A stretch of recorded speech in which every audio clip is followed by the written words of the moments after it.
Greenland looks empty on a map, a massive white space most people scroll past without a second thought. It appears lifeless, frozen, and irrelevant, exactly how powerful territories are meant to look before they matter. Empires don't fear places that are loud and crowded. They fear places that are silent and untouched. Silence means opportunity, and opportunity attracts power long before the public notices. For decades, Greenland has been marketed as remote, poor, and insignificant to global affairs. But history shows that the most dangerous locations are the ones dismissed as useless. The illusion of emptiness is often the first layer of control, because when no one is watching, decisions are easier to make. Greenland's population is smaller than many American towns, yet its landmass rivals major powers. That imbalance alone should raise questions no one is asking. Why would such a massive territory exist without becoming a battleground of influence? Why would the world's most powerful nations suddenly care about a frozen island? The answer lies in what Greenland represents, not what it appears to be. This island is not empty. It is undiscovered leverage. And leverage in geopolitics is more valuable than armies. When ice hides resources, it also hides intentions. What looks like nothing is often everything waiting to be claimed. Empires don't announce their interest. They normalize it quietly. Greenland was never ignored.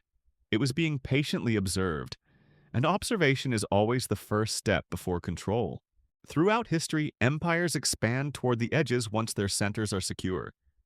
The North has always been a final frontier for dominant powers. Rome expanded outward, Britain ruled the seas, and modern empires now look to the poles. The North represents safety, distance, and strategic insulation from chaos. When empires fear instability, they seek cold, remote ground. Cold regions slow enemies, preserve assets, and reduce population resistance. That's why northern expansion often happens quietly, wrapped in logistics and defense. The Arctic is not a wasteland, it is a fortress waiting to be armed. Control the North, and you control the roots beneath it. History shows that whoever dominates trade corridors dominates power flows. As the world heats up politically and economically, the cold becomes attractive. Greenland sits at the northern crossroads of North America, Europe, and Russia. That positioning alone makes it priceless. No empire ignores geography. It obeys it. The North is where empires prepare for long-term survival. It's where they place backups, reserves, and last lines of defense. Greenland is not being targeted for today, it's being positioned for tomorrow. And tomorrow's wars won't be fought where yesterday's were. The North is not the end of the world, it's the beginning of the next phase. Every empire eventually looks north when it senses change coming. The United States has never been absent from Greenland. It has simply been quiet. Military installations already exist, officially labeled as defensive necessities.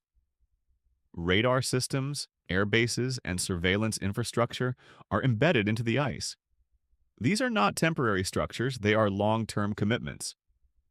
Governments don't invest billions into frozen ground without future intentions. Official narratives call it protection, monitoring, and cooperation. But protection always raises a critical question. Protection from whom? The U.S. frames its presence as stability, not dominance. Yet stability often becomes control when one side provides all the security. Greenland's defense is already deeply integrated with American systems. Integration is the modern version of occupation. No flags need to change for power to shift. Control today is invisible, technical, and contractual. Once infrastructure depends on one power, independence becomes theoretical. Greenland cannot remove these systems without losing protection, and protection once given is rarely taken back willingly. This is how influence becomes permanent without confrontation. No invasion headlines, no resistance movements, no outrage. Just a slow normalization of presence. And normalization is how ownership begins. Climate change didn't just melt ice, it rewrote global strategy. Routes once blocked for centuries are now opening seasonally. New shipping lanes cut weeks off global trade. Whoever controls these routes controls speed, cost, and leverage. The Arctic is no longer theoretical. It is operational. Greenland sits directly along these emerging corridors. This turns ice into infrastructure and geography into power. Nations are racing not to stop climate change, but to benefit from it. The melting Arctic is a silent invitation to competition. Ports, bases, and monitoring systems are being planned years ahead. Control now determines dominance later. Once routes are established, they become permanent. Greenland transforms from isolation to intersection. Intersection points always attract militarization. Trade routes inevitably require protection. Protection inevitably brings force. Force inevitably brings ownership. This cycle has repeated for thousands of years. The Arctic is not opening peacefully. It is opening strategically. And Greenland is standing in the center of that opening. Ice doesn't just hide land, it hides wealth. Beneath Greenland lies rare earth minerals critical to modern technology. These minerals power smartphones, missiles, satellites, and electric vehicles. Whoever controls rare earths controls the future economy. Right now, global supply chains are fragile and weaponized. Dependence is the new vulnerability. Greenland represents independence from foreign suppliers. That alone makes it strategically irresistible. As ice recedes, extraction becomes possible, then inevitable. Mining brings infrastructure, labor, and foreign interests. Foreign interests bring influence. Influence reshapes local decision-making.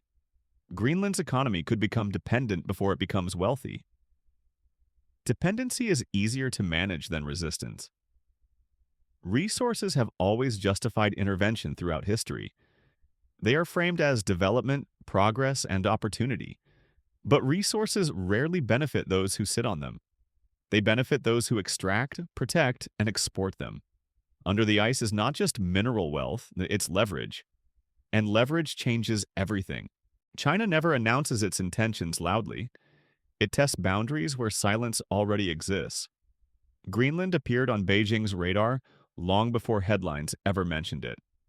Not as territory, but as opportunity wrapped in neutrality. Chinese firms approached Greenland through investment, research, and infrastructure proposals. Airports, ports, mining projects, all framed as economic cooperation. This is how modern power enters without soldiers. Where capital flows, influence follows patiently. China understands that ownership today begins with partnership. Western governments labeled these moves as concerns, never accusations. Concern is the language used when action is already late. The US did not panic because China arrived. It panicked because China arrived first. Greenland became a quiet testing ground for influence competition. Every rejected Chinese proposal triggered stronger American attention. Not out of care for Greenland, but fear of exclusion.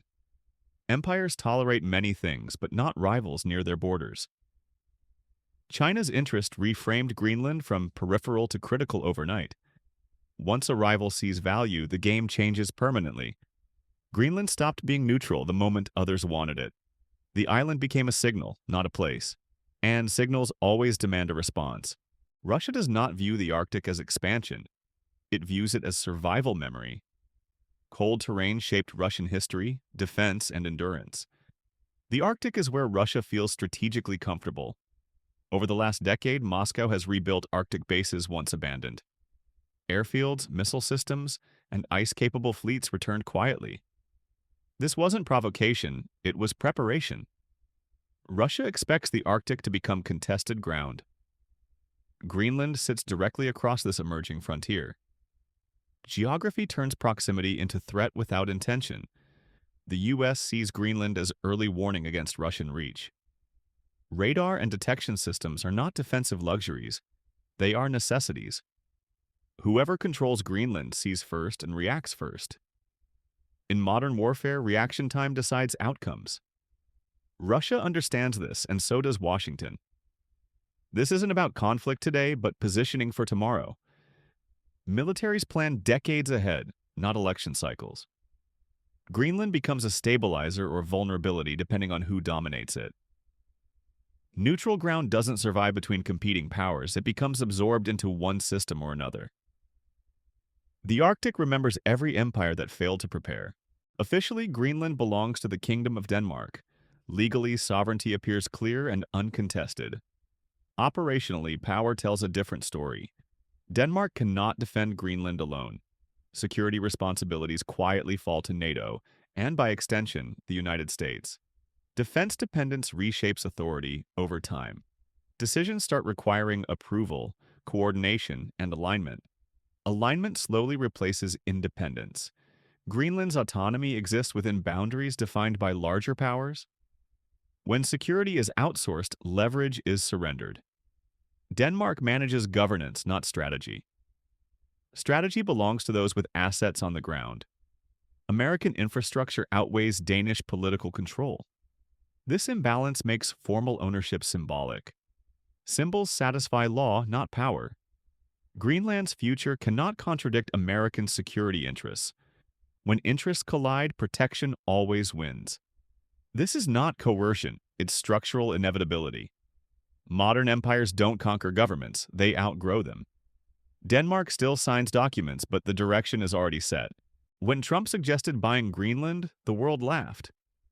Media framed it as absurd, childish, and unserious. But strategic institutions did not dismiss the idea so easily. Purchasing territory is not irrational in imperial history. It's efficient, legal, and bloodless. The proposal exposed a truth leaders rarely admit publicly.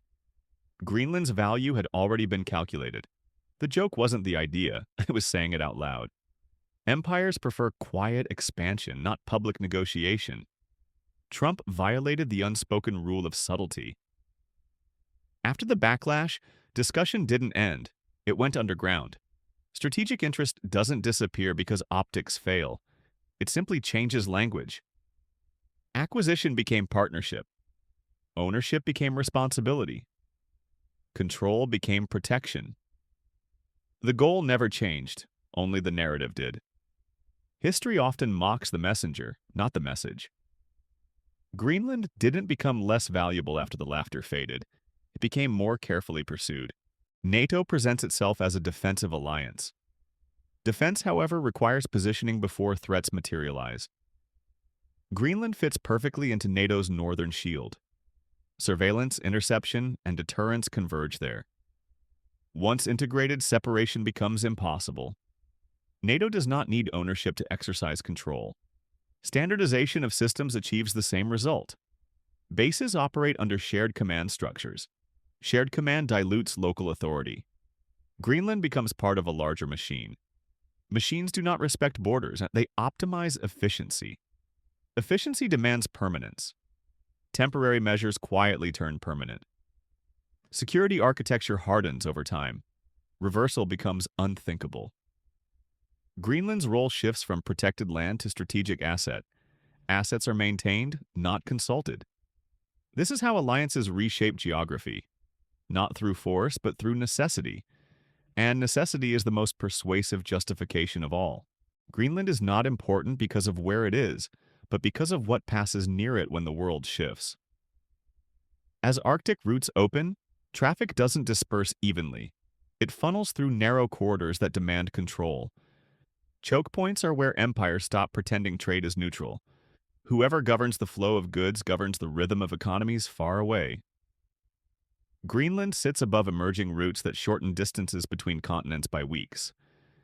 Time savings translate directly into strategic advantage. Faster trade means faster military movement disguised as commerce. Commercial lanes and defense corridors always overlap eventually. History shows that choke points never remain civilian for long. Protection of trade slowly justifies permanent presence. Presence becomes surveillance. Surveillance becomes authority over access. Authority over access becomes leverage during crisis. Greenland's geography transforms it into a silent gatekeeper. Gatekeepers don't need to speak to exercise power. The world won't notice control being established, only when it's enforced. By then, alternatives will already be gone. This is how geography stops being passive and starts issuing commands. Greenland doesn't need to choose dominance. Dominance arrives simply by standing where history reroutes itself. Empires rarely collapse without first preparing contingency ground. History remembers this pattern even when textbooks avoid it. When influence weakens elsewhere, power concentrates in fewer, safer locations. These locations are distant, defensible, and resource secure. Greenland fits this profile too perfectly to be coincidence. It offers isolation without irrelevance, distance without disconnection. In a fractured world, remoteness becomes resilience. Greenland provides strategic depth in case global systems destabilize. Financial crises, supply chain failures, or large-scale conflict all demand fallback positions. Empires that fail to plan exits don't survive transitions. Greenland represents continuity when other regions become volatile. This is not paranoia, it is institutional foresight. Militaries and planners think in terms of worst outcomes, not optimism.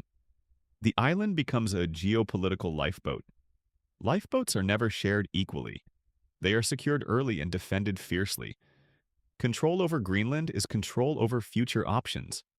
Options are the true currency of power, and empires hoard options when they sense uncertainty rising. Modern empires no longer arrive with armies and declarations. They arrive with agreements, frameworks, and shared objectives.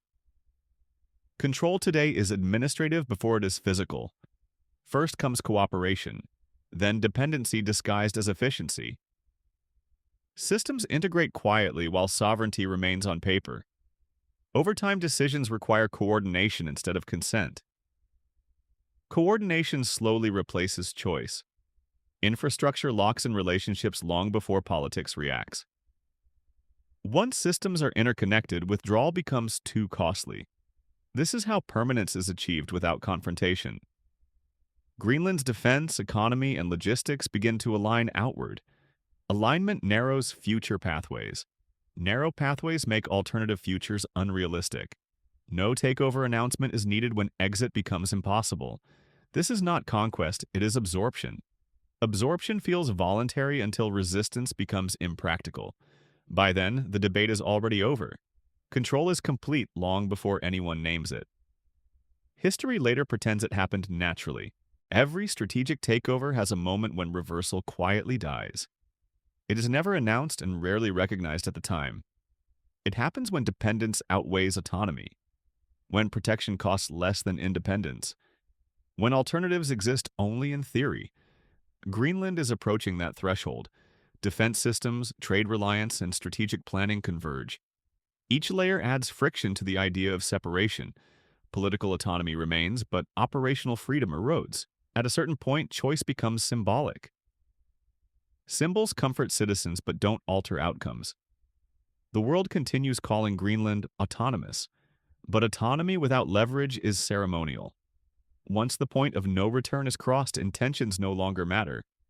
Even good faith cannot undo structural dependence. This is the silent danger of gradual control. It feels stable, reasonable, and safe. Until one day, alternatives are requested and denied. The denial won't sound aggressive, it will sound procedural. Greenland is not being taken violently, and that's what makes this moment dangerous. History warns that the quiet transitions are the most permanent. When control arrives politely, resistance rarely forms in time. The United States may never claim Greenland outright. It may never need to. Influence can achieve what ownership once did. The question is not whether Greenland will be controlled. The question is who will control it by default. As ice melts and competition sharpens, neutrality becomes unsustainable. The world is entering an era where geography chooses sides. Greenland sits exposed to that decision. This is not a story about aggression, but inevitability. Empires don't always conquer. Sometimes they simply arrive early. And those who arrive early define the rules forever. Greenland's future is being shaped quietly, professionally, and legally. No crisis will announce the shift. No invasion will mark the moment. One day, control will simply be assumed, and only then will the world ask how it happened. By then, it will already be too late.